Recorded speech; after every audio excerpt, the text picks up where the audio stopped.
Welcome to another episode of Sound Off Extra here on the official YouTube channel for the Solomonster Sounds Off Wrestling Podcast. I am the Solomonster. You can listen to full episodes of the podcast each and every Sunday on the Solomonster.com, iTunes, TuneIn Radio, and Stitcher Radio. We're back for another extra, and I brought a guest with me, someone who you're familiar with. He's been on the show before. But before we get to him, I just have to mention that we actually hit 11,000 subscribers on this channel earlier today, which is huge. So thank you all for that. If you have not already done so, if you are not one of those 11,000 plus, hit the subscribe button below this video or on this video right now. There's a link in the actual video. So that way, when a brand new extra goes up, like this one that you're listening to right now, completely unannounced, because I am a man of surprise, you will be the first to know about it.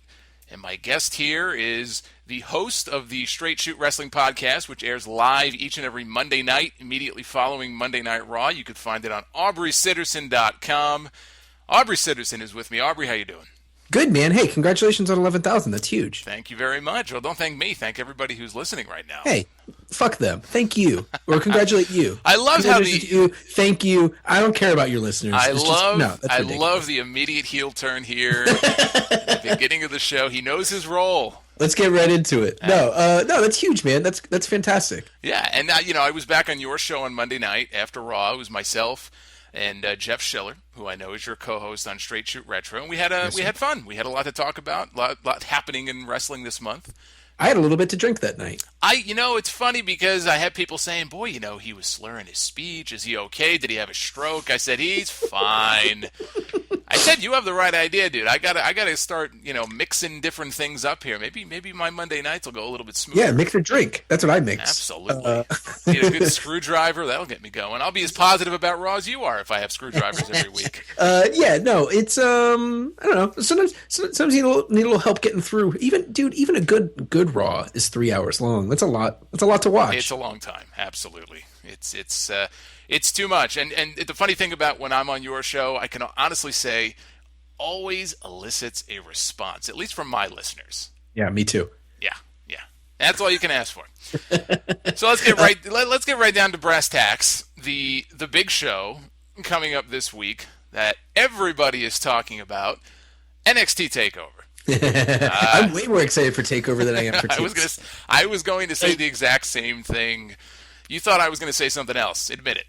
I didn't, because I know you, and also here's the thing. This is a case in which I totally agree with you. NXT right now is so much more exciting than the mainline Raw product or main roster product or whatever you want to call it. And I don't think it's like a easy apples to apples comparison, but at the end of the day, yeah, man, I am way more excited about what's going on in NXT. Wow, the stars are aligned tonight. We're actually agreeing right off the bat. I'm looking forward way more to Takeover than I am TLC. I know I'm not alone. I mean, a lot of people listen to my show feel the same way.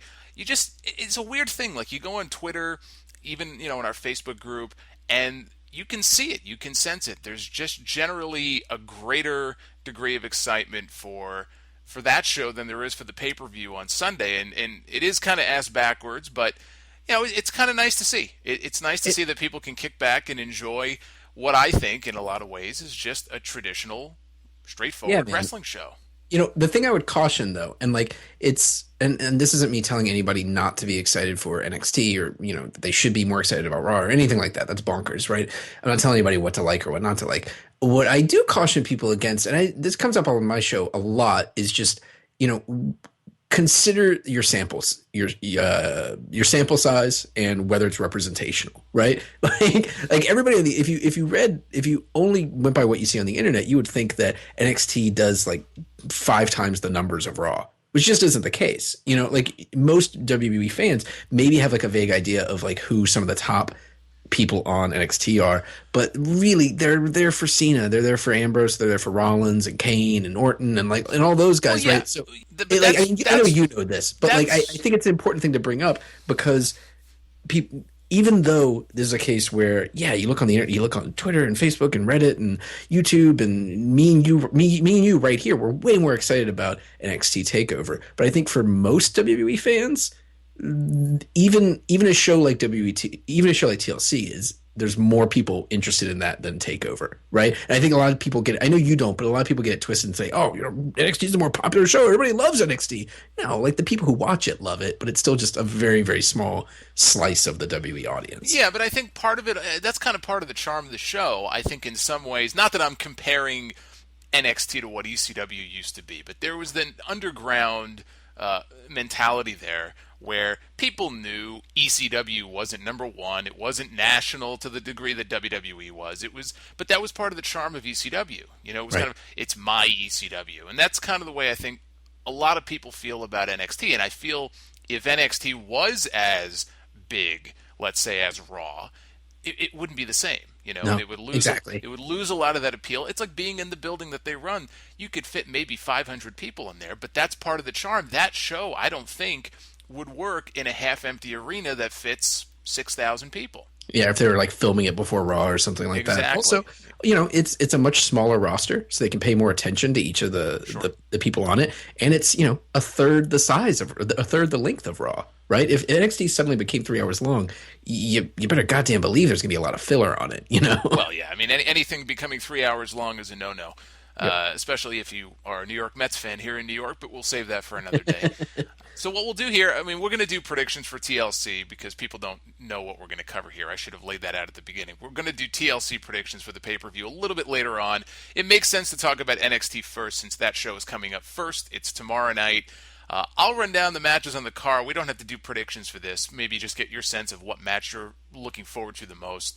The biggest one, the main event, NXT Championship match, Adrian Neville against Sami Zayn. And Sami Zayn has said that if he does not win the big one on this show, then he does not deserve to be on NXT anymore. He will take his ball. He will go home. I love it when a guy gets serious about winning the big one. I love it when love it when that's a thing. I'm going to win the big one this time. We're going to win one for the Gipper. No, look, I like it when guys get serious, period, and it actually makes it feel – this match feels special.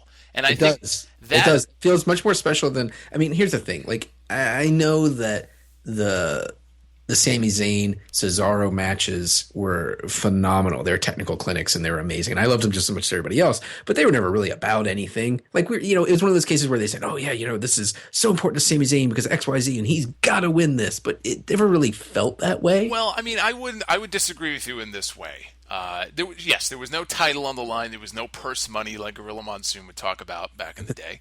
But to me, that was all about respect. That's how I took that whole thing. He was trying to earn people's respect, but also earn Cesaro's respect to some degree. That ties in perfectly because I think there's nothing more boring than two wrestlers who respect each other or want to get like that is the dullest. Oh, you're going to piss off a lot of Ring of Honor fans by saying that. And I love Ring of Honor, but man, I don't want to see people who respect each other. The match in the card at Ring of Honor that everybody was most excited for, what was it? It was a match without honor.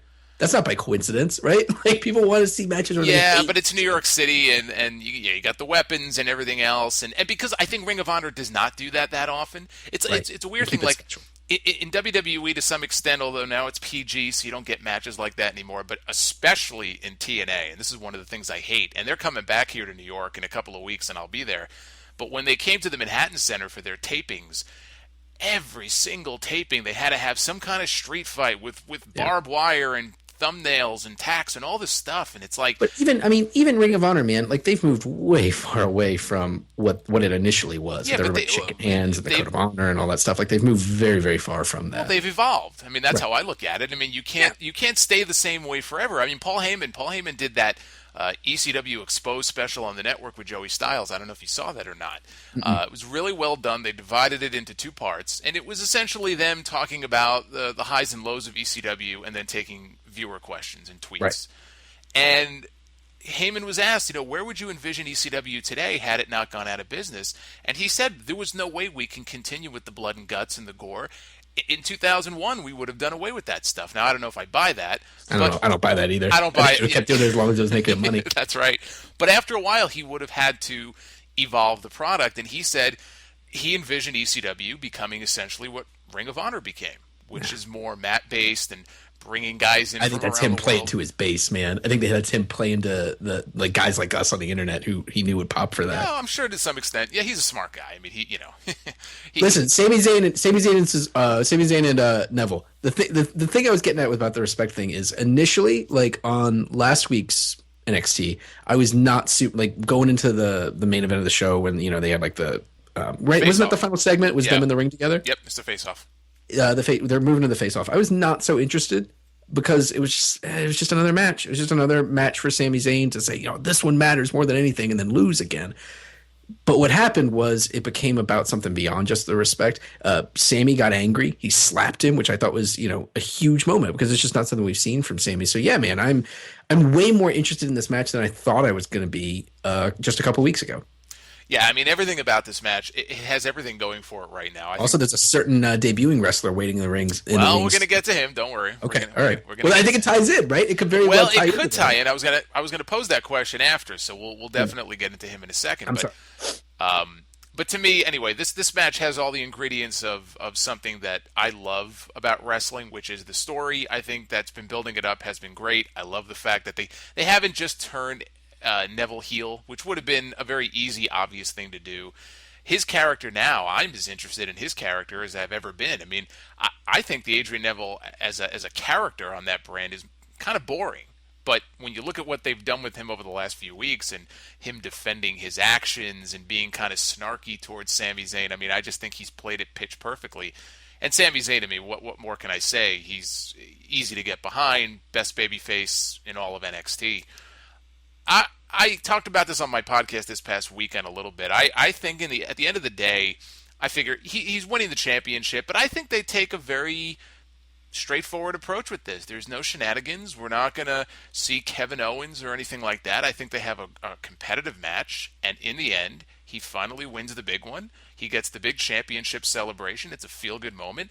I feel like that's how this has to end, and I think that's what we're going to see tomorrow night. Now, you brought up Kevin Owens. Yeah. One idea that I pitched, and this is just me looking at the lay of the land here, two glaring omissions from this show. As good as they've been on the other specials, the last special, they were part of that four-way. It was incredible. Tyson Kidd and Tyler Breeze, nowhere to be found on this card. Right. So the more I think about this, and believe me, I would not mind seeing Kevin Steen show up and either shake Sammy's hand, kind of set something up for the future, or just kick his ass. I'm fine with it either way. It's tough, man, because on the one hand, what you outlined, it makes a lot of sense, right? Like this is Sami Zayn's moment. This is his. Sure. It's just like Daniel Bryan had earlier this year. He's finally going to do it after so many months of trying to make it happen, and it's just finally going to come together for Sami Zayn. But part of that just feels too obvious and easy to me, and they've got just so many other complicating factors, right? Like his promise to, here's something I'm not entirely clear on. So if he doesn't win, is he leaving NXT or is he quitting wrestling altogether? Well, he made it clear he was leaving NXT. Right. So, that's a huge, that seems like a huge red, or possibly a red herring, or possibly just a hint that this could just be the way they get that guy up to the main roster, and then of course there's the Kevin Owens stuff too, which, again, it feels a little too obvious to me for him to come in and, cost Sami the match, right? Because it's just the thing that guys like you and me are just waiting for with bated breath. But yeah, no, that's part of why I'm so intrigued by the match. Is there's so many ways it could go, even with that stipulation added. Just DQ losses or DQ if I had to guess, I think it's going to end with a DQ victory, DQ or count out victory for Sami Zayn. So he doesn't have to leave, but he also doesn't win the title. Does that make sense? It makes sense. I just think that would be absolutely horrible if they did that. Absolutely terrible. And here's part of the reason why. Part of the reason this works, they've built this up all year. And they've made it very clear. This guy's been around for 2 years now in developmental. And more recently, look at the last Takeover special, right? The last image was of him with this look on his face, like, what the hell just happened? He had victory well in hand. He had that match with Neville a few weeks ago where Neville, I don't know if he faked a knee injury, but he got beat. And he just had this look on his face like his whole world had just come crashing down around him. At some point, and you could say the same thing about Daniel Bryan, you have to strike while the iron is hot. If you wait just a little too long, you could just lose everything. And I feel like you're totally right. But if you the counter argument to that, of course, is if you go too early, then you miss out on those. I know it's not pay-per-view buys, right? Because it's just part of the network. Sure. But to my mind, if if this is, I mean, I was just saying, for me, I haven't really been super interested in Sammy lately. This is the first time. And so if this is the first match where I'm really super interested in what happens with Sammy, my hunch is that they could probably stretch this out a little bit longer. Look, Sammy's great. If they wanted to stretch it out, I don't think it would be the death of him or anything like that. But I just don't think it makes any sense. I mean, he's lost a lot of matches this year, and he's such an easy character to like that it hasn't hurt him. It's only kind of enhanced this underdog character. But this is the moment that all of that has been building to, and I feel like if they don't jump on it now, they're making a real big mistake. Could they extend it? Sure, I get we'll get to that point eventually. But I guess my point is that I just don't know if they're there yet, man. Just like in the way that, like, even you go back to Daniel Bryan, people were asking for Daniel Bryan to win the title back, like fall of last year, right? And he did. And he won it back eventually at WrestleMania, months and months later. No, you know what I'm saying? No, he lost it at SummerSlam right away, right? And then he won it back the very next month.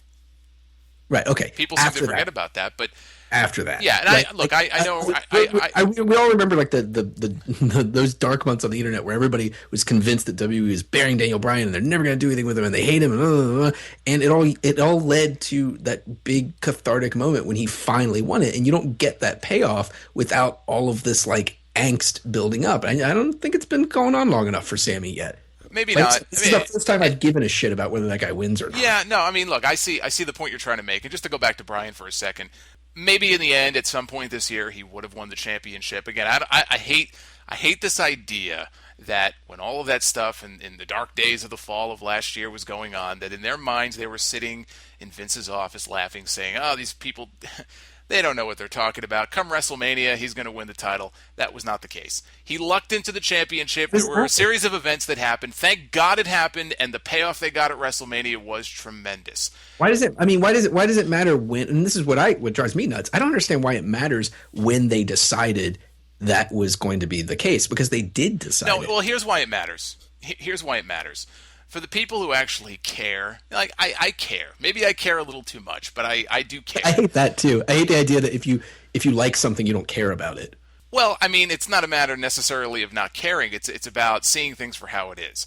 So here's why it's important. Too. I hate the idea that if I don't like something, no, but here's why it's important. I'm not seeing something. Here's why it's important. You're giving them credit for something that I'm not necessarily sure they deserve credit for. I'm happy that it worked out that way, but it's this idea that, using the Daniel Bryan situation as an example, that they always have a plan. I use it as an example of they don't always have a plan. Sometimes circumstances are such that everything comes together at just the right time in just the right way, and I think it actually makes for a better story that he almost backdoored his way into that situation in the first place. I don't want to misrepresent it, man. I don't think that they always have a plan. In fact, I know they don't. I used to work there, right? Like we would get scripts in at 4:30 p.m. on a Monday, right, for Raw that night. But let me just say, for a fact, they don't always have a plan. My argument is that these guys know what they're doing. They've been doing it for decades, right? So they saw what was happening with Daniel Bryan, and then they made the right call.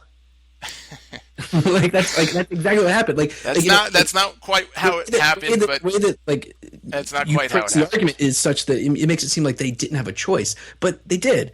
Listen. No, I'm not saying they didn't have a choice, Aubrey. That's the whole point. They always have a choice. They control their own destiny. This stuff that we're talking about here, and just putting these stories together, this is not rocket science. This doesn't always have to be hard. They had a story handed to them that was so easy, and the fact that up until the fact that up until a couple of months before their biggest show of the year, Bryan was the number one guy. People were cheering for him for months. It should have been obvious. We have to put this guy in that main event.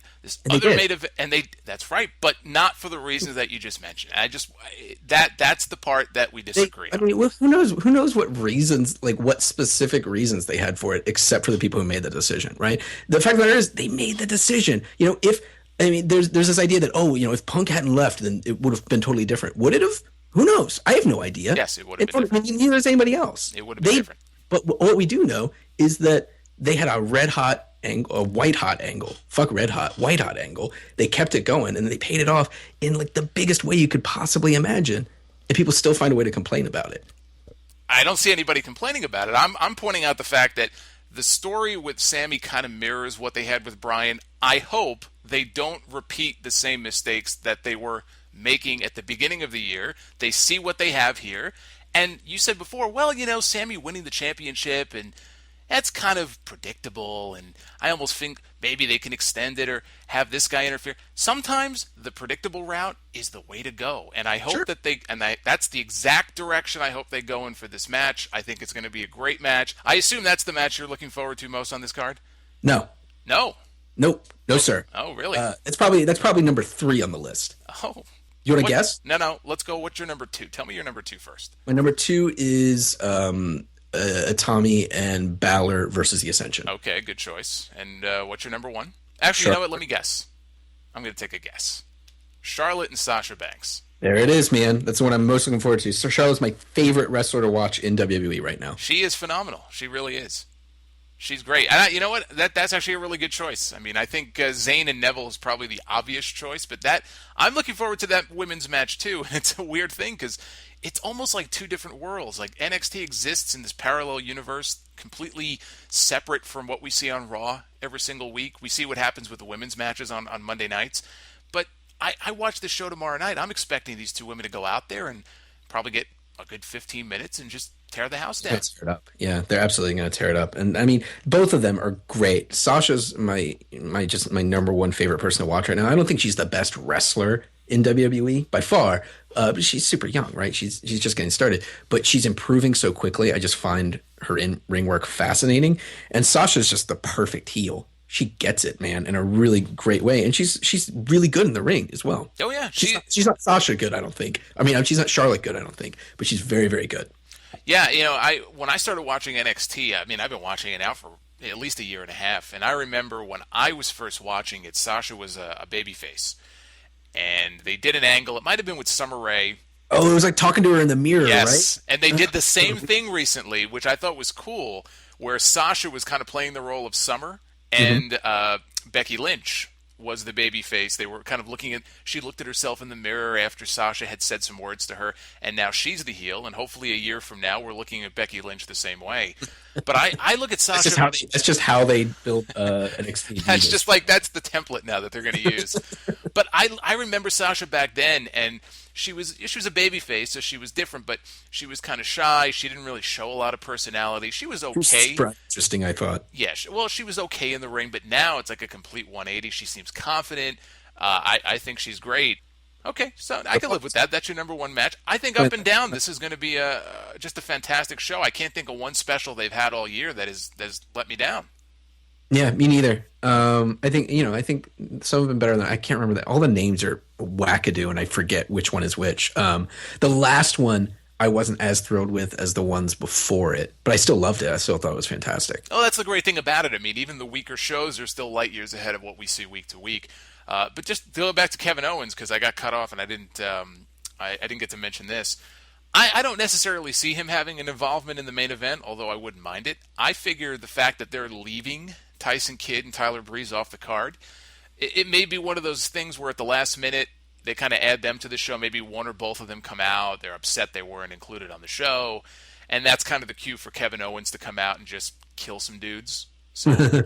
Man, I'm so excited. Steen's been my number 1 indie guy for years, right? I used to live in New York like you, and I used to go see, I was at the show. I wish I had done my research. I was at the show where he turned on Generico. And he did it by claiming that he was retiring, and it worked us. Everybody thought he was donezo. He was crying. His family was there, and then he beat the shit out of Generico, and it was the best thing in the world.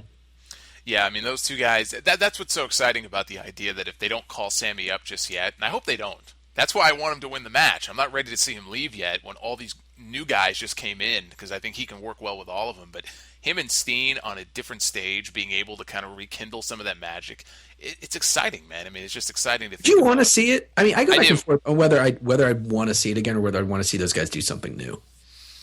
I would like to see, I mean, selfishly, I would like to see it, but I think it would be interesting to see them put a new spin on it. They've already acknowledged in the videos for Kevin Owens that the 2 of them are best friends. So they've already kind of laid the groundwork. Already teased the resentment, too. Right, exactly. So they're already laying the groundwork for it. Yeah, I'd like to see what they can do. But, again, Sammy to me, Sammy can work with anybody, and if he goes to the main roster and he works with some of those guys, it's going to be awesome either way. So that's the.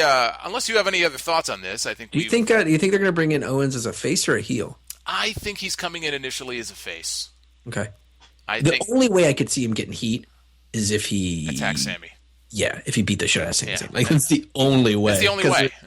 Like, the way they built those promos have been so dope. And I think as soon as he wrestles, the Full Sail crowd is going to go bonkers for him, you know? So, yeah, unless he attacks Sami. Yeah. I mean, if you were to attack anybody else, babyface or not, he's going to get cheered. I think Sammy's the only one who, if in his moment of glory or on the precipice of glory, he kind of takes it away from him and screws him, then he'll get massive heat. Even though people are excited to see him, that's the only way he's going to get heat. TLC. Let's switch gears here. Not to say that I'm not excited for TLC. TLC and S, Jason. Oh, my God. Now, can you explain to me, because WWE does such a shit job. What a stairs match is? What Dude, the fuck is a stairs match? And don't tell me that, they can use the stairs, because I will just come to your house and punch you in the face. It's so confusing. I mean, dude, I was working at .com when they had the first chairs match, and I thought even us at .com were like, what are you talking? What is this? I think it was Batista and Undertaker too. And all I could imagine was it was just those two guys seated in chairs looking at each other, and they had to wrestle but couldn't leave the chair. You know what would be great if they actually put the two of them in chairs, like they just sat in a chair across from each other and they had a staring contest. That'd be fantastic. Yeah, I think the stairs thing it's stupid, but I kind of don't care at the end of the day because I'm super stoked. I'm a big fan of Big Red. So I'm excited about that match no matter what. I think it was unnecessary for them to make it. It could have just been a normal match. They didn't need to give it a stipulation. No. But whatever. It doesn't really. It's not a matter of being angry at the stipulation. I want to know what it is. What are the rules? Is it that you hit your opponent with the stairs and you win? Because that seems like a pretty shitty stipulation. I think it's probably. I think it's probably the same thing as the chairs match, which is just you can use them. You can use the stairs, which is dumb. That is so dumb. Because what can you use anything else then? Is it just a no DQ match where you're encouraged to use a? Essentially, stairs? that's what it is. If it's a no DQ match, you can use any weapon you want to. Why? You know what I mean? Makes it a stairs match, or what makes it a chairs match? Exactly. Yeah, that's. I mean, I assume that's probably exactly what it is. Which again, it's going to be rad. I'm super stoked about that match too. But yeah, it's unnecessary. Well, let's go through the card here. We'll start from the bottom, work our way up, and just give some thoughts on each match, predictions. We have the New Day against Golden Stardust. That's the pre-show match. Do we know who in New Day is facing Golden Stardust? We do not. I think it's kind of like Freebird rules. Freebird rules. You never really know who's going to be in there. Which is very weird for a face tag team to be doing, right? Not necessarily. I mean, look, I figure what face tag teams have done that in the past? Do you know of any? Well, the Shield, when they turned face on occasion. They didn't do Freebird rules, did they? No, but on occasion, I'm pretty sure they've had tag matches and they would switch off. Not very often. I'm trying to think of babyface threesome. Freebird rule. Yeah. It's weird. I mean, because the thing is, that was traditionally used by the Freebirds to get heat based on, and so the Von Erichs or whoever they were facing couldn't strategize who they were going to be facing in the ring. Well, that was the same thing with Demolition in the early 90s in WWF. Oh, when they brought in the third. When they brought Crush in, you never really knew who was going to be in the match. It's going to be Axe, it's going to be Crush. But they had turned back heel by that point, hadn't they? They were heels, yeah. They were heels. But this is the New Day's first big match, even though it's on the pre-show. It's still they're being featured on a pay-per-view night. I figure the New Day has to win. I mean, do you disagree? Now, I know before you answer that, okay, because we had this conversation on your show the other day, as far as them losing on Raw a few weeks ago, and the positive aspect is that it gave them a feud, an initial feud. Understanding all of that, and I'm sure this probably will not be the end of it, but this never stopped WWE from having the babyfaces go over. I think it's more important that the New Day go out there, that they look good, they have a good night, they can do some high spots. Kofi's really good at that. They have this great thing where Big E will, he'll kind of propel Kofi over the top rope and fastball special. It's great. I think the New Day losing this match would be a huge mistake. Yeah, I mean, I thought it was a mistake even putting them in that 4-way tag team. Was it number one contenders match? Is that what it was? Yep, number one contenders. I thought it was a mistake even putting them in that unless they were going to win it, and I didn't even think that it was a good idea. I thought it was a mistake for them to be in it at all. right? It would have been, and if they're going to be in it, I wanted them to win because they're debuting. But yeah, I thought that was a bummer. You know, the silver lining definitely was, of course, that Goldust and Stardust now have a storyline, and it's like a personal thing with New Day, and it's not necessarily about the titles either. So that's definitely the silver lining. But yeah, man, I think they need a win. I think they kind of do. And like, I generally don't like that kind of thinking because I mean, we've talked about this before on your show that like, I don't think wins and losses are as important as some other like fans do. But yeah, I mean, with this brand new debuting tag team, I mean, they got the win on the SmackDown debut, right? Yes. And that's kind of the only win we've seen from them as a tag team. Like we've seen them individually beat guys. You know, I don't think it's the end of the world though if they do. Like I would like to see them win, but if they do lose, I don't think it's the end of the world because there's so many ways that devious, awful Stardust and Goldust could cheat. And the good thing there would be that we could get some heat on those guys because that's been the thing that Goldust and Stardust have been lacking because they're so rad. Everybody likes them too much. Well, I think they've actually de-emphasized both of them. I think they've de-emphasized Gold and Stardust too much. I think they're better than they've been used. It's almost like they're on the back burner in place of these other teams. I don't necessarily like that, but that's also it feeds into why I think the New Day are probably walking out the winners as they should in this match. So then we get into the pay-per-view matches, and we have Nikki Bella and AJ Lee for the Divas Championship. This is what they're. Who gives a shit? Is this their third match? Who could possibly give a shit? I don't give a shit, but I'm just saying. This is the rubber match? Is that what this is? I don't know what this is. I might watch this match with a rubber on. But listen, so we have the Divas title is on the line. I don't know what the fuck they're doing with Nikki and Brie. I have no earthly idea what they're doing because you watch them on television. It kind of looks like there's still some dissension there. So they're not completely back on good terms with each other. Yeah, but they've done nothing to further that. Not that I care, mind you. I know you were a big fan of that at first. I like the Bellas storyline. It's not about liking the Bellas. You like the storyline. I like the storyline too. Okay. I like the Bellas and I like the storyline. Okay, you like the storyline. I thought they should have paid it off. I think it's a bummer that they didn't. I think you like the storyline. You like the storyline. I thought it was shit. Difference of opinion, but they did it, and they did the stipulation where Nikki won, and Brie had to be her bitch, her slave, whatever term they use. Personal assistant, I believe. Actually, the first time they pitched the stipulation, Nikki made it very clear that her sister would be her bitch. Right. Okay. Yeah, but then they had to send that to the board of directors, and you can't have paperwork going to the board of directors. Well, fuck the board of directors. So they did that whole thing, and they didn't really do anything for the whole month. I thought, okay, this is going to lead to skits and all this. They didn't really do hardly any of that. So the month goes by. They haven't really addressed it. I don't know what's going on there. We'll.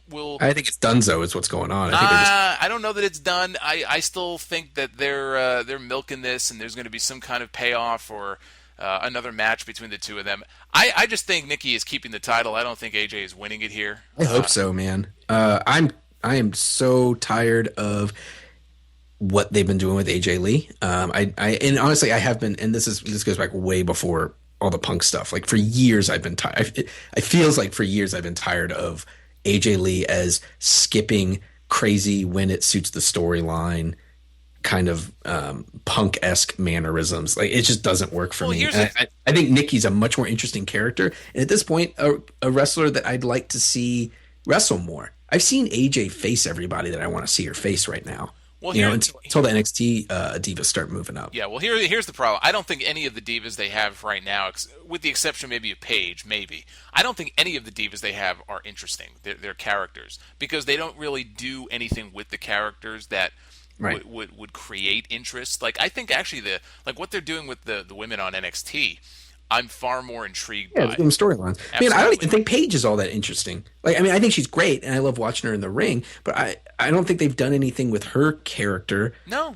Like, in fact, they've done less with her character than they have with Nikki Bella's. Sure. Paige has been de-emphasized quite a bit of late. I mean, look, at least in NXT, her gimmick was, I'm the anti-diva. So everybody else is a diva. I'm not. I'm different than them. And she came to the main roster, and what is she now? She's a diva. So anything that made her unique, aside from her look, they kind of stripped that away. It was like a clean slate. You're like everybody else now. I didn't like that. Yeah. So I can't say that either one of these characters, AJ, you mentioned AJ. The problem with AJ, even though she's, I guess, supposed to be a babyface and people cheer for her, there's nothing likable about the character. Super unlikable. You know what it is? And I spent a lot of time thinking about this because when she comes out and does promos now, she definitely has Punk affectations, which I get. They're married, right? They live together. Also, Punk, one of the most successful wrestlers of the last 25 years, right? By anybody's measuring stick, he's up there. So I don't blame her for doing that, but it's a weird thing because Punk's persona and like the aura that he carried with him was always one of arrogance and like a chip on his shoulder. But the brilliance of Punk was that he was able to convince you that he had earned that arrogance and he had that chip on his shoulder for a reason. You don't get that from AJ. So all you see is the arrogance and it's really unpleasant. I'm sure she's great in real life, but her character on screen, it's really punchable. Yeah, completely unlikable, and of course the Bellas are heels. There's nothing likable about them either. So I don't really care about this match either, but I figure Nikki is keeping the title. Okay. Yeah, man. I just hope he gets to see the Rack Breaker or Rack Attack, whatever they call it this week. I love it. I just want to see the Rack attack or no attack. Rusev and Jack Swagger, United States Championship match. Who gives a shit? Part 2. I was going to say, what's your take on this? Because I want to get your take first, and then I'll go into it because I am not a fan of them kind of falling back on this story again. I agree. I think it's I'm happy for Jack Swagger and that he's going to have something to do, right? But and if he ends up being the guy to beat Rusev, I think that's huge for Jack Swagger. I don't know if that's the best move. Like I wouldn't choose Jack Swagger to be the guy to get that rub, but yeah, I find it bizarre and like you can rule lawyer and say, well, he never actually tapped out, he fell asleep, and he never really got the rematch that he should have had, or you can do whatever you want. But the fact of the matter is, he lost.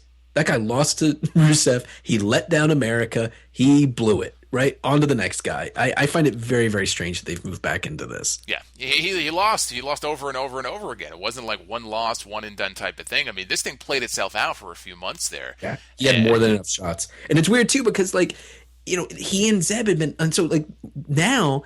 He's not even fighting for America so much anymore as he's just fighting for Zeb. But he and Zeb as characters had kind of just been sidelined, for whatever reason, but they hadn't been on TV. So it's like, we're supposed to give a shit that he attacked Zeb, but people attack Zeb all the time. Also, we never see that guy. I love Rusev, and I think Swagger has a lot of potential. Nobody's figured out how to use that guy properly.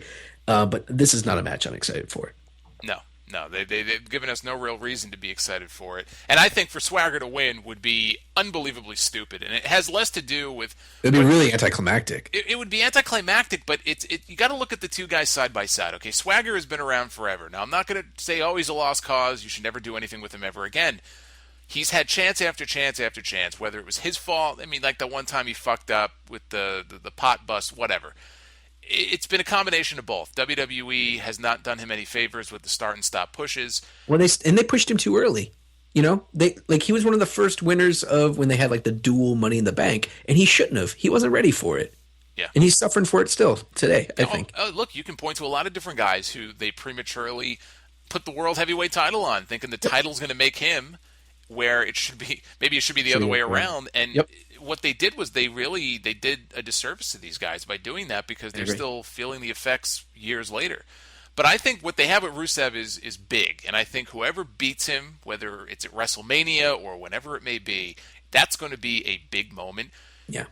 To blow it on a show like this against Jack Swagger, who's had a million matches against him, would be unbelievably stupid. What's really frustrating about it, man, is that they could have pulled the trigger on Jack Swagger beating him, and it would have been credible, and it would have been a huge, it would have been a risk, right? Just like it's a risk whenever you want to pull the trigger on anybody.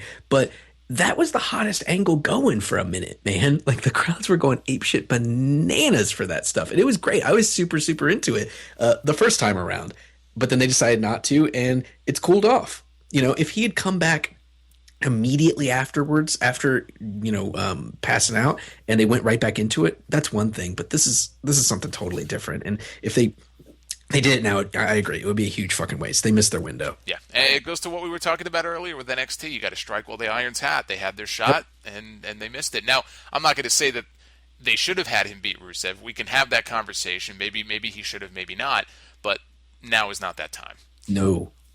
And we have Kane and the Ryback in a chairs match. This is probably the match. I'm just looking at the card here. This is probably one of the matches I am least looking forward to on really? the show. Absolutely. And I'm not saying that, like, I don't hate Ryback. I know you I love the guy. love the Ryback. I think that Ryback is at his best when they actually let him, and usually it's on YouTube, it's not even on TV, when he kind of talks off the cuff or he's backstage and he's doing one of his big guy promos.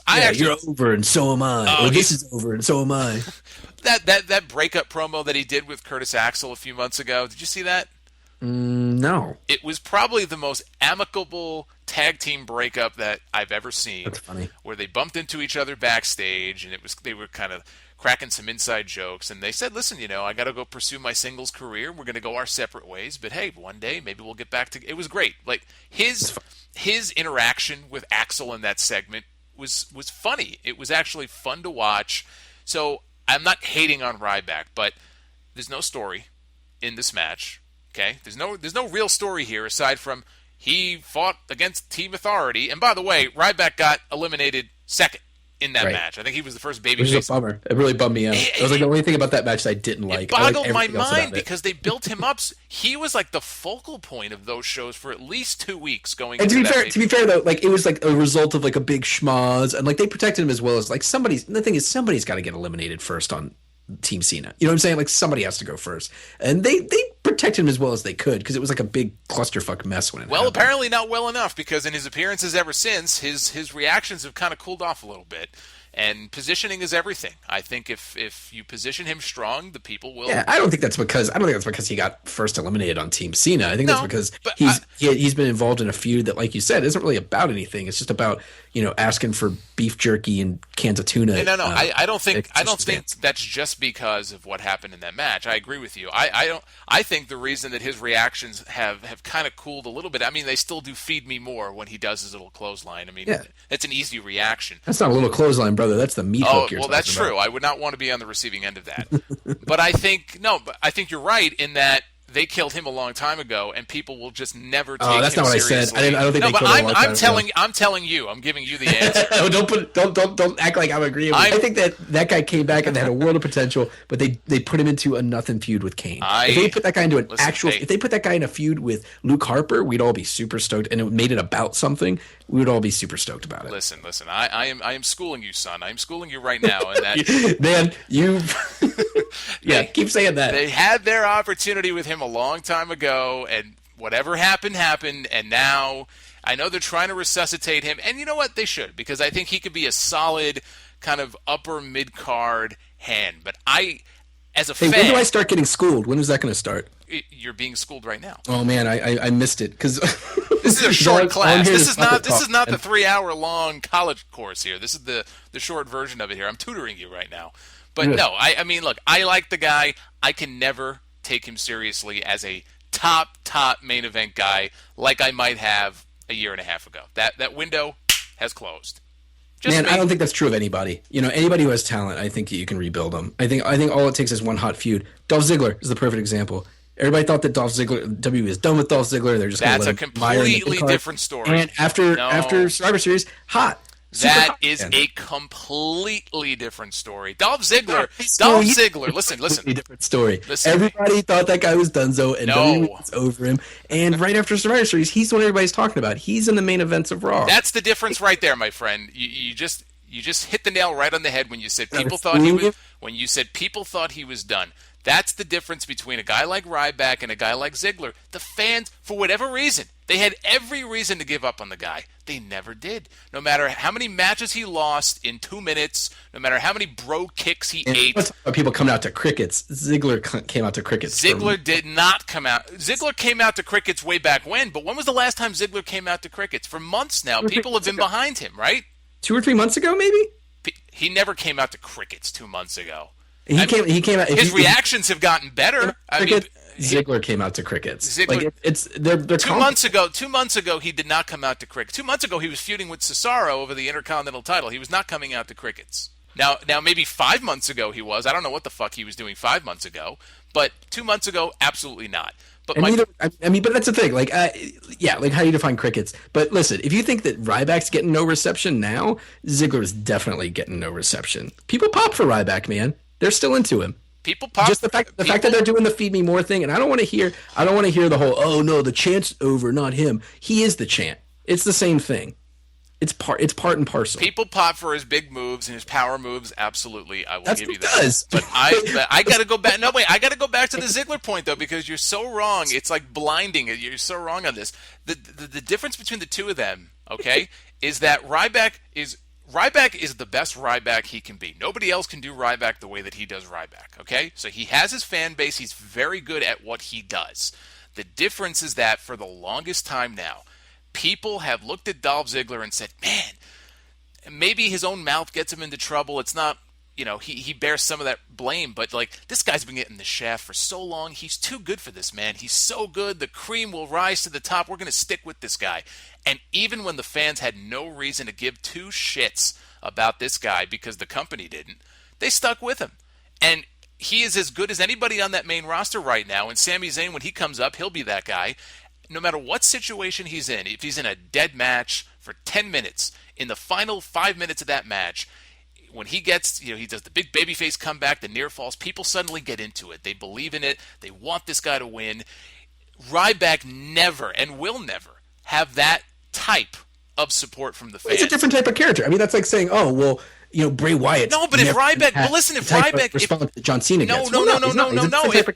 If people felt that Ryback was getting fucked over by WWE and he's better than this, then yes, it would be the same thing. But people don't think that. You used your catchphrase on me. I'm going to use mine on you. You're getting worked, bro. That's how Dolph Ziggler, the character, is built. He's an underdog character. You're supposed to feel this way. You're supposed to feel that. I got news for you. But listen, I got news for you, my friend. I got news because he's really good at losing. Because he's a little guy who sells like he's shot out of a cannon. Aubrey. Every single time he has a match, Aubrey. And people get behind him when he loses. I'm gonna drop some knowledge on you right now.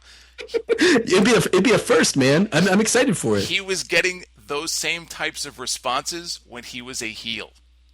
Yeah, I know, from a certain segment of the crowd. So how? No. But he was getting those responses when we were not supposed to give him that response. So how am I being worked? Explain this to me. Because then maybe not. Now, definitely. Then what was happening was that guy wasn't being a good heel. Because his natural tendency to be this empathetic guy who sells all over the place. I will give you this. He was not the type of heel that Edge was, for example. Edge was an awesome heel who wanted no redeeming qualities at all. Chris Jericho. Okay, back in 2008, one of the best heels in the last 10 years when he was doing that gimmick. He didn't even want them making T-shirts because he said, I'm a heel, I shouldn't have a T-shirt. So I will give you that. Dolph Ziggler was not the same kind of heel that Jericho was or Edge was. But I am not going to sit here and say that, well, Dolph Ziggler was getting cheers because he was a terrible heel. He was getting cheers mostly because people liked his work ethic. They liked his work. They thought, man, this guy is really good. And that's completely. Cheers, you're a bad heel. That's where I put my foot down. I will not say that he was the best heel in the company. Could he have been a better heel? Absolutely. But I think that you're oversimplifying this. But we could have that. Argument. I could argue with you over this for an hour. I actually think this is fun. But anyway, so what were we talking? Oh, Kane and Ryback. So anyway, what's your pick? Kane and Ryback. It's got to be Ryback, right? I think so. It's a chairs match? It's a chairs match. It's got to be Ryback. I would hope.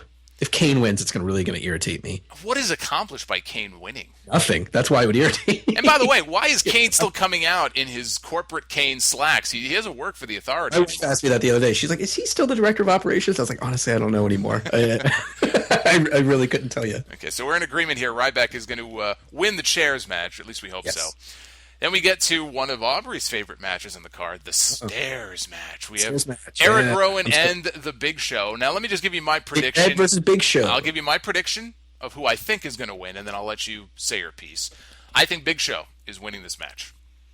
I can see that. Honestly, I hadn't really given much thought to who's going to win this one. I think that Big Show can win it fine. Like, there are cases where you have new, younger guys coming up, and you really do feel like they need the win to keep the momentum. Rowan, I don't think needs it necessarily. I think you could have a situation as long as that isn't the end of the feud. I don't think Rowan would really be hurt by a loss to Big Show, especially in a match with weird stipulations. I agree. I think if he has a strong showing here, because it's his first singles match on pay-per-view. I mean, this is a big spotlight for him, I think, on this show. Absolutely. Even in defeat, I mean, he can come out of this looking pretty good. But that guy should be thanking his lucky stars that Sheamus got hurt, huh? Oh yeah, oh yeah, oh yeah, big time. So I think Big Show goes over. I doubt that it's the end of the feud. Not that they'll have another pay-per-view match. I mean, maybe they'll have like a rematch on Raw in 2 weeks or something like that. But I think Big Show goes over here. Well, because the next pay-per-view is the Rumble, huh? And that's right. It's like a 7-week. You're going to want both of those guys in the Rumble. Absolutely. We have Luke Harper and Dolph Ziggler. There's a match I'm looking forward to. Ladder match for the Intercontinental title. I think here's the thing with Luke Harper. I'm a Luke Harper fan. I know you are too. Yeah. I think he's great. I think he's a great big man. I just think he's great in general, whether he's big or not. And I think he's got bigger things in his future. I am puzzled at the use of him since he has won the Intercontinental title, which was was it 3 weeks ago? Maybe a month ago at this point. It was right before Survivor Series. Okay, so maybe it was like 3 weeks. I don't think that he has won a single match since he became the Intercontinental Champion, which is how many has he had? He's had a few. Even remember. He's had a few. But here's the thing with Harper, and I used to say this on my podcast, even when the Wyatt family was still an active unit. And I don't know that you noticed this, but because this may not be a big deal to you, but I notice little stupid things like this. Most of the time, if not almost all of the time, when the Wyatts would have a match as a tag team, so Harper and Rowan, or they would have Harper in a singles match, he would always lose. Or if it was a tag match, he would always be the one to get pinned, almost like they were protecting Eric Rowan for some reason. And it always puzzled me why that was. I think it makes sense. I mean, because I think it makes sense based simply on the fact that, like, a couple weeks ago, we were all surprised by Eric Rowan, right? Luke Harper is, especially to the minds of guys like our type of fans, right? Who appreciate it on whatever kind of level, like however you want to describe it, our people. You watch Luke Harper, and it's clear that guy is amazing, and he has like a long career ahead of him, and how great he is. He could survive the losses a lot more than Eric Rowan, who we haven't seen as much from. And honestly, like, it's worked. like the plan absolutely worked, because Luke Harper, we're still super interested in him. We think he's fantastic, even though he got pinned all the time as part of the Wyatt family. And now we're pleasantly surprised by Eric Rowan because we had these lowered expectations for the guy. Well, but this ties into my prediction for the match. So I've been puzzled by what they've done with him since he won the Intercontinental title, which is nothing. I think it would be a complete waste for him to lose the match here. So I'm hoping and predicting that Harper will keep the Intercontinental title in this match. I don't know who's gonna win it. It's tough, right? I mean, I'm sort of shocked that you don't want to see Ziggler win it, right? Because I'm a Ziggler fan too, man. Like, I hope that comes across, right, in our conversation earlier. I love Dolph Ziggler; he's one of my absolute favorites. I want to see him win, but the problem is that, like I mentioned earlier, like, Ziggler's kind of best at losing and being the guy who's chasing a title rather than the guy who's just holding a title. And part of that's on WWE, because when he had the title, they didn't really book him into many feuds that mattered at all. I just want to see this feud keep on going more than anything. I kind of don't really care who wins as long as they keep these guys fighting each other, because what we've seen the past few weeks, most of their interactions have been part of like the big, like, schmozzy aftermath of Team Cena versus Team Authority still. So it's not even just those guys getting their heat on each other, you know? Sure, yeah, but I think that's part of the reason why it would make sense to have Harper go over here, is so that they can keep the feud. Keep Ziggler chasing him. Exactly. Yeah, that's fair. So what's your prediction here, if you had to make one? Yeah, I guess Harper. I just, as a fan, I really want to see Ziggler win it, though. I want to see him get one over on Harper, on the bigger monstrous guy. And the other thing too is it's a ladder match, so it's a lot more conceivable that, like, the smaller guy could sneak out a win that way, you know? Sure. No, absolutely. And part of my rationale, and we have 2 more matches left to talk about, but part of my rationale, and look, there is no hard and fast formula to this. WWE can have up and down, all the heels win, all the baby faces win. But I think the top 2 matches, which are the ones we're about to talk about, I see the babyface going over in both. And so I look at the rest of the card and I say, well, we need a heel to go over somewhere here. And I know I predicted Big Show on the stairs match, but I think Harper's the one who I could see them, putting him over. So yeah, it leads into the TLC match, which ironically, this is the only TLC match on the show, and I doubt it'll go on last. But to me, maybe this is the match I'm looking forward to the most, which is Bray Wyatt and Dean Ambrose. I think so far, and not necessarily their fault, but so far they have underachieved. But I think only because they're saving their best stuff for this match. Are you talking about underachieving like in the ring? I think I think underachieving. I think in terms of the matches, they have 2 or 1. How many matches so far? I think they've just only had one match, just right? one Everything match. else has just been kind of them running out and attacking each other. Right. So they had the match. Right. It's Survivor Series. Survivor Series was their first match. And see, I make the mistake of still looking at Survivor Series as like this big, important annual pay-per-view that still matters. It really doesn't. But they had the first match. To me, it kind of whet our appetite. Had kind of a nonsensical finish, I thought. But it leads into this TLC match where hopefully Dean Ambrose will finally get that big win. I can't believe it's been months since we've seen Dean Ambrose get like a big win. You know, he feuded for all those months with Rollins. Now he's feuding with Wyatt. And they screwed Ambrose both at SummerSlam and Hell in a Cell. Yep. And I can't remember the last big match that the guy has won. I think it's all building to this moment. You know what it was? I'll tell you. It was the contract on a pole match against John Cena. That's like the biggest match that guy's ever won. Yeah, and he only won that like because as a face at least. As a heel, he won. And he only won that because John Cena was attacked by like 4 men. Yeah, that's as a face. I think that's probably the biggest match he's ever won. Yeah, well, that's pathetic. So I think Dean Ambrose. I think Ambrose has to win here, and that doesn't mean the feud is over either. It's fine if Ambrose wins and they keep it going one more time. Then they're one apiece. Yeah, I think Ambrose has to win here too. Yeah, I think so. I think that I think either one could survive a loss. You know, like I don't think one more loss is going to cause anybody to lose faith in Ambrose, as long as it's not just Bray Wyatt comes out and beats the shit out of him, and then because like all the other losses, like the Hell in a Cell one's a perfect example. Like whether I don't want to get into it like either way, but like whether you liked the finish of the Hell in a Cell match or not, it protected Dean Ambrose really well. Because it wasn't just Seth Rollins beating him at Hell in a Cell. No, the only reason he lost was because Bray Wyatt interfered. I mean, he had Exactly. victory. He had victory well in hand. We saw that time and time again with Steve Austin back in the day and The Rock. Yeah. So it's a tried and true formula. So I mean, I think that becomes a little bit harder to do when you've got like a anything goes TLC match, right? Unless J&J Security get involved, which I would be. Oh no, I'm sorry, I'm getting confused. Those guys wouldn't be involved. No, Ambrose goes over. I'm with you. Well, maybe J&J Security will get involved just for the hell of it. I hope that's just my wishful thinking. I hope J&J Security gets involved in everything. They are quite great, I have to admit. And that leads into the main event, which is Seth Rollins and John Cena.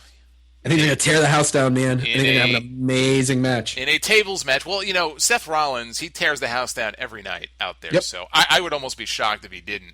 I think that here's my take on this. I think John Cena and Seth Rollins could be a feud that goes down, and it's too early to predict, but this could be like 5 years from now, like one of the great feuds of this decade.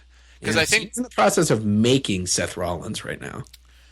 Oh boy, I don't want to get into that whole. What's going on? I mean, that's exactly what's going on. I don't want to get into that. No, he's giving him this. I'm not taking the bait. I am not taking the bait on that. Stomp. Yeah, man. This is exactly what's turning Seth Rollins into a star. Okay. Seth Rollins, let me tell you something. I am amazed at how strongly they have booked him. Yeah. I mean, it goes back to The Shield. I think The Shield is the best booked act that they have had in years and years and years, and I think it's awesome. You had 3 guys that a lot of the WWE audience have never seen before. Okay, a lot of them didn't see Dean Ambrose in CZW. They didn't see Seth Rollins in Ring of Honor. And they brought these 3 totally new guys up, and his college football team, and right away they booked them as main eventers, and the people bought into them as main eventers. And now, guess what? When a guy like Daniel Bryan goes down with a neck injury, and Wade Barrett, and all these other people, they've got 3, and I know Roman's out too, but they got 3 guys that they can plug in there as believable main eventers. I wish. You can't book everybody like that, but I wish they would take that approach more often. But that's a whole other story. Yeah. But my point is the stipulation on this one. I'm confused about the stipulation on this. Well, the stipulation, and I had somebody ask me earlier, if John Cena is slammed through the announce table, does that count as a loss? I don't I don't want to get into which tables work. So if he loses. He loses his number 1 contendership. Is that what happens? So it's not a matter. It's not a matter of Rollins then gets it. It's just that if Cena loses, he is no longer the number 1 contender. Gotcha. Yeah. And you think Cena wins? I think John Cena wins. I think Rollins wins. I think Seth Rollins has been booked strong at every turn. I can't even count on two hands how many Raws have ended with Seth Rollins, including, I think, was it Monday night? Was he? No, who was the last person standing on Monday night? Was it Rollins? CJ Security. I don't know. I think it was Seth. He has ended so many Raws holding that briefcase in the air, dominant, which is awesome. But at some point, this guy has to get his comeuppance. I would agree with you if it wasn't a tables match. I think the fact that it's a tables match, it's just so easy for them to give the unearned victory to the heel. But here's the thing, though. They've actually addressed that on television, which tells me, like when they throw it in your face, like, hey, everybody, John Cena's been in tables matches before where he's lost. Like, remember? Sheamus. Exactly. But I think there was another one as well against Randy Orton they mentioned. So the fact that they're actually mentioning this and they're bringing it to the forefront tells me John Cena is probably going over in this match. Maybe. I mean, I don't know. I try not to read too much into that stuff because, like, a lot of that conventional logic, because the thing used to be, if somebody loses on the Raw before the pay-per-view, then they're going over on Sunday. But that's not true. It's like... No, but I'm not looking just at what happened, 6 days before the show. I'm trying to take everything I've seen in the last few months into account. I'm looking at SummerSlam. Seth Rollins squeaks out a win. I'm looking at Hell in a Cell. Seth Rollins squeaks out a win. I'm looking at Survivor Series. Okay, Seth Rollins lost, although it was a 10-man tag. But I'm looking at every single 3-hour show that I watch every single week. More often than not, Seth Rollins is the dominant guy. Just break it down to simple pro wrestling. If you and I are just naive fans, at some point you want to see the bad guy get his comeuppance. Sure. And I think now is probably that time, and that's fine. Like, if John Cena wins, I have no problem with that because Wouldn't it be a satisfying win for Cena fans? Like, for like the naive fan you're talking about who really wants to see Cena get one over on Rollins. Do you think like him shoving him through a table is really going to be? Is that the satisfaction they want? I don't think it is. Here's what I think. I think that Seth Rollins is a crazy man, and I think it's going to be more than just him going through like a simple table bump. I think I could see them doing something crazy. Maybe he goes through like a stack of 2 tables or something set up outside the ring. I think it's going to be a crazy bump. He'll go through a bunch of tables. And for the Cena fans and the C Nation and for Aubrey Sitterson, it will be this magnificent thing and everybody will be happy. That's how I think the show will end. You think that's the last match on the card? Absolutely. I think the TLC match is. The way they positioned it, I think absolutely Cena and Rollins go on last. Were you one of the guys who thought that Cena and Orton was going to go on last? I thought they were. I was hoping they wouldn't. I was happy that I was wrong. Yeah, I mean, I think it would be a bummer to end up. I think it'd be a bummer to end a pay-per-view with all those bonkers matches on it with a tables match. I agree. The TLC match should end the TLC pay-per-view. Common sense. Yeah. You're absolutely right. But I just feel Seth Rollins is inarguably right now the number one heel in the company. Brock Lesnar. Inarguably the number one heel in the company has Seth Rollins, because for months now it's not like one guy wants his hands on Rollins. Ambrose wanted to tear him apart. Cena wanted to tear him apart. He's had a whole bunch of matches with Ziggler. I mean, everybody wanted to kill. Randy Orton wanted to kill Seth Rollins, and that ties into the other thing. I fucking almost forgot to mention that. I wanted to mention Randy Orton. You think he's coming back? I have a feeling that, and this may tie into the finish here, that you think is going to be anticlimactic if it's just a simple table bump. I think Randy Orton is probably going to interfere in this match, play into the finish, and will cost Seth Rollins the match. That'd be cool. I'd dig it. That's what I'm thinking. I mean, I thought I prefer them to wait an additional month, though, and have that guy be a surprise Royal Rumble entrant. You know what? I think there's going to be other surprises in the Rumble. They're not going to hold out Orton. Look, they need Orton anyway. They can't hold him out another 7 weeks just as a surprise. Roman Reigns, they're going to bring him back. I'd rather see them hold Roman Reigns out, give him an extra month to heal, and have him make his comeback in the Rumble match. Personally. Sure, especially after he had that. Was that last year that he eliminated? Like he broke the record. That was this year. Yeah, that's what I meant. This year. Yeah. So I think so that's why, above all else, I think that'll be the main event, because I think Randy Orton will rear his ugly head in that match. Or not so ugly. I don't know if we have female listeners out there. He's a hunky dude. I'll say it. Okay. I'm not disagreeing with you. I don't know why we're discussing this right now. It's a little creepy. Last topic here before we wrap it up. I didn't tell you this actually. I said I was going to ask you a question. Yeah, you didn't say what it was, so I'm waiting in anticipation with bated breath. It's going to be about John Cena. No, I'm kidding. The question is this. The year is almost over. Yeah. There have been a lot of things that happened in pro wrestling in 2014. I pose this question to you first, and then I'll answer it. Mm-hmm. What, in your eyes, is the biggest wrestling story of 2014? Now, when I say story, it could be a match, it could be a storyline. Okay, you want to kayfabe it, or it could be behind the scenes, a business event that took place, and it doesn't have to be WWE. In all of wrestling, to you, Sure. the biggest story in 2014. If you had to pick one, what would it be, and why? There are a lot of. Can we do honorable mentions afterwards? After, but just name one right now. Daniel Bryan. Daniel Bryan, like not only and I know the build to a lot of it, it started in 2013, but the payoff was 2014, and I lump in with this what happened afterwards, right? Because like it's such a tragic thing, right? And I mean, in tragic, and I get irritated when people misuse the word tragedy, but with Daniel Bryan, it's apt, right? Because a tragedy isn't just a sad thing. A tragedy is something bad that befalls your hero because of choices that they made, and like something endemic to them. And Daniel Bryan made his bones all over the world by traveling around and working a really high impact, damaging physical style that it caused people to love him. It brought him to the dance. It made him the biggest star in wrestling. It had him wrestle and win 2 huge matches against future Hall of Famers at WrestleMania 30. And a couple months later, it all caught up with him and his body turned against him. And we still don't know if or when that guy will be back. I think that is like, this goes down the Daniel Bryan story, the arc of Daniel Bryan, from coming in at NXT, back when it was still like a faux competition series and all, to, right after Extreme Rules this year, will go down as like kind of like one of the most poetic kind of like wrestling meta stories that I can imagine. Like I put it up there with, I'm a big Bruiser Brody fan. I put it up there with the story and the arc of Bruiser Brody. His life ended in tragedy as well. Daniel Bryan, absolutely. Wow, I was not expecting you to make a comparison between Daniel Bryan and Bruiser Brody. It's super easy. That guy came out and I think that guy knows it too. That guy came out wearing furry kick pads at WrestleMania 30. Well, yeah, I mean I think that was in tribute to Bruiser Brody. Exactly, yeah.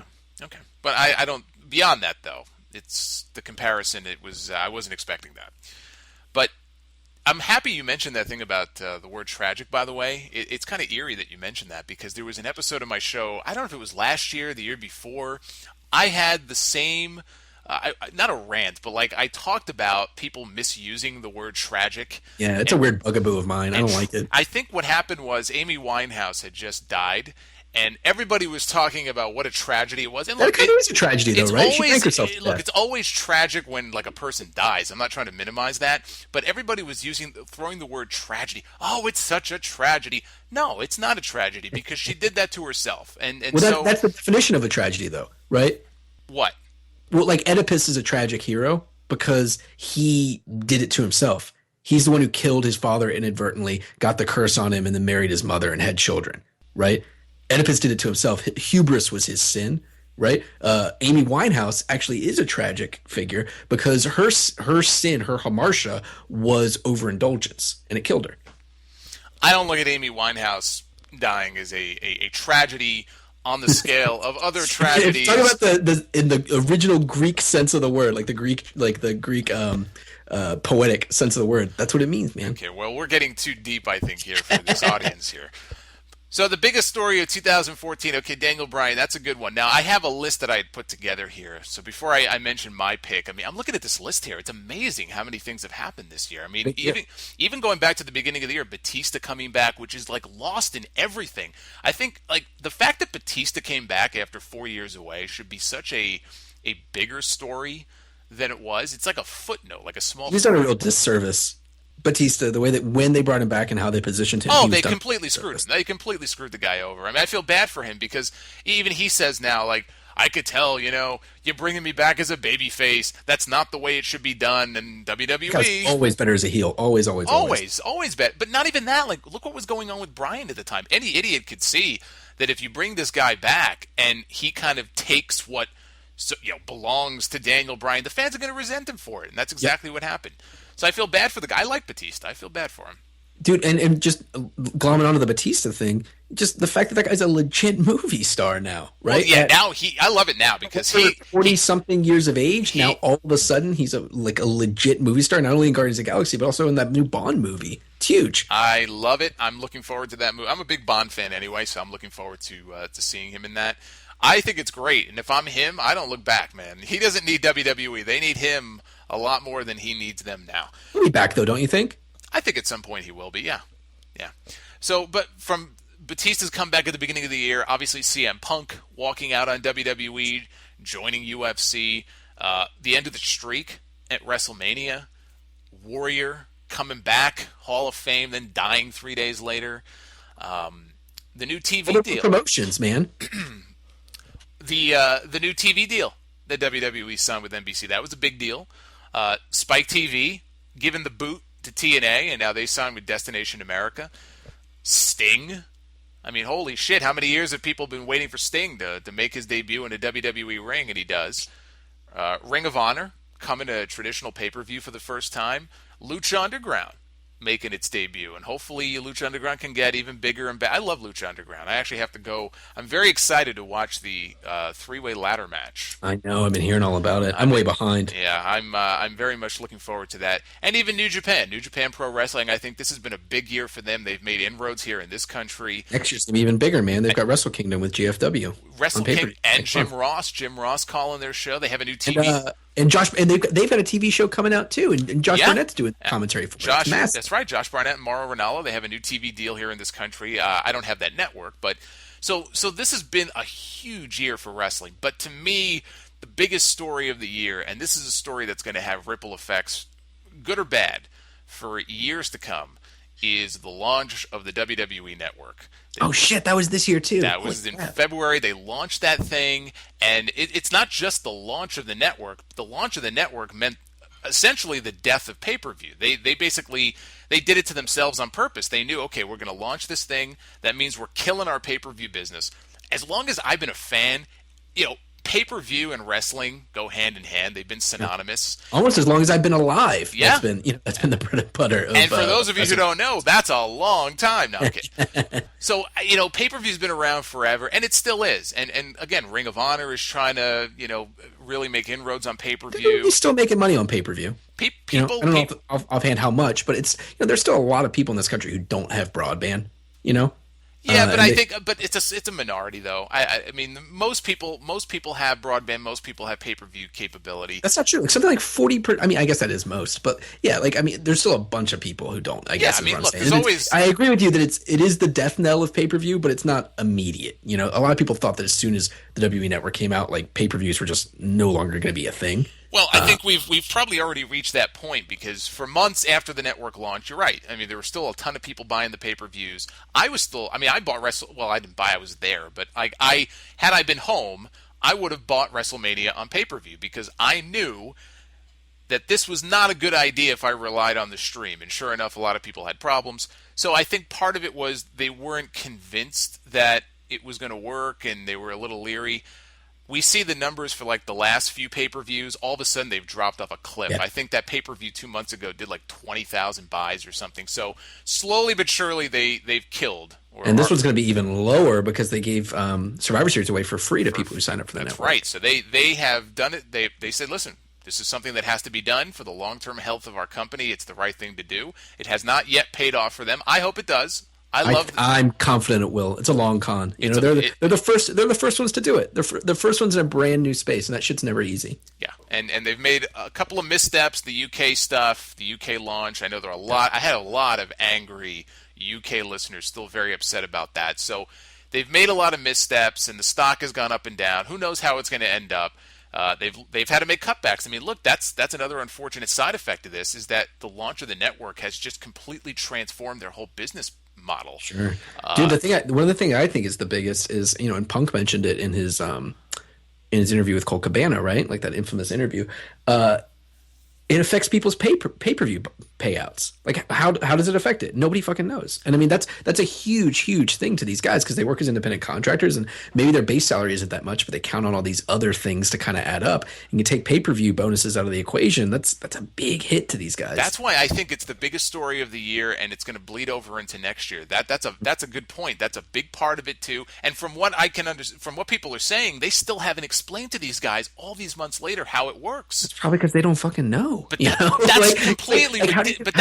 I don't even know how you would begin to kind of figure that out to say, oh, well, so much of the people who paid for network subscriptions this month did it because of the pay-per-view and therefore, multiply by $9.99. Like, it's crazy. I don't even know how you'd begin to figure that out. I don't know either, and I'm not an economist. But that's the sort of thing they really needed to have settled before they jumped feet first into this thing. Because if I'm one of the wrestlers who gets if I'm a Randy Orton, okay, for a WrestleMania show or a SummerSlam, and I'm used to getting a check for $500,000 or $750,000, maybe a guy like Orton will still get his nice chunk of change, but what about the guys that are like slightly lower on the card? It affects all of them.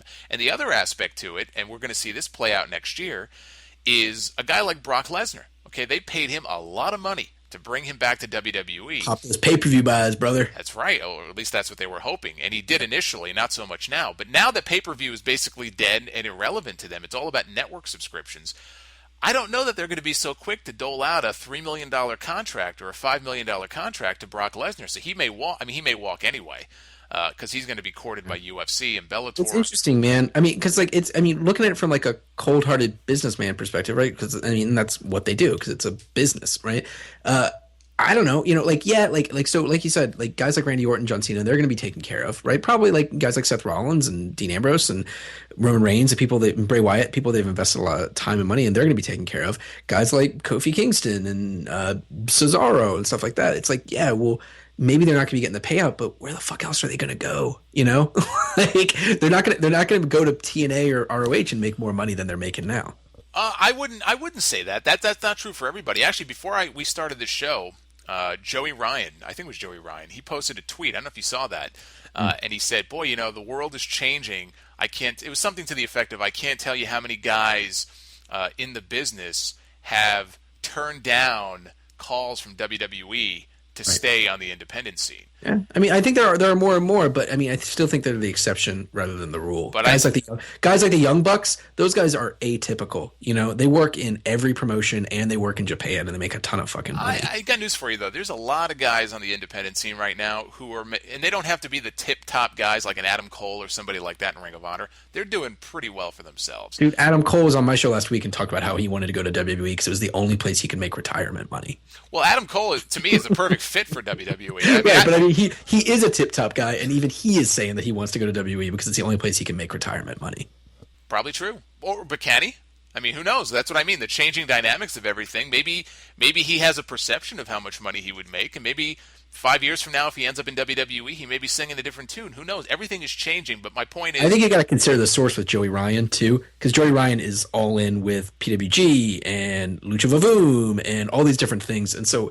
it's in that guy's best interest to have. No, you're right.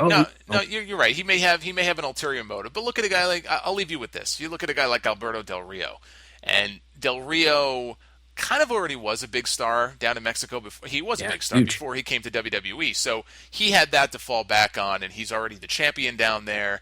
But he claims, I don't know how this is possible, but he claims in 2015 I'm going to be working for AAA and I'm going to be working for TNA. We'll see. Maybe a guy like him having a big name can get away with that.